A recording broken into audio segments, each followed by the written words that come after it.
मिस्र में गवर्नर थे हजरत अम्र इब्न आस रजी अम। उनका बेटा एक बार घुड़दौड़ में एक गैर मुस्लिम किप्ती ईसाई नौजवान से हार गया।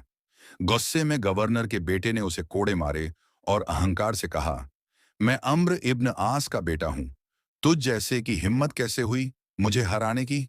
बेचारा मिस्री नौजवान गरीब था, लेकिन उसका दिल टूट गया। उसने तय किया कि वह इस जुल्म की शिकायत सीधे मदीना जाकर खलीफा उमर रजियान से करेगा। बेचारा मिस्री नौजवान गरीब था, लेकिन उसका दिल टूट गया। उसने तय किया कि वह इस जुल्म की शिकायत सीधे मदीना जाकर खलीफा उमर रजी अम से करेगा। वह लंबा सफर तय कर मदीना पहुंचा। वहां सीधा खलीफा उमर रजी अम के पास गया और कहा, अमीर उल मोमिनीन, मैं आपके इलाके का एक आम आदमी हूं। गवर्नर के बेटे ने मुझे घुड़दौड़ में हराने पर कोड़े मारे और अपनी ताकत दिखाई। क्या इस्लाम में यही इंसाफ है?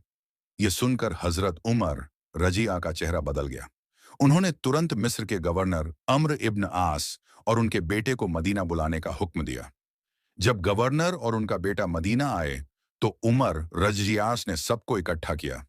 उन्होंने उस मिस्री नौजवान को हाथ में कोड़ा दिया और कहा, अब तुम इसे उसी तरह मारो जैसे इसने तुम्हें मारा था, क्योंकि इस्लाम में किसी को भी दूसरों पर जुल्म करने की इजाजत नहीं। भीड़ स्तब्ध रह गई।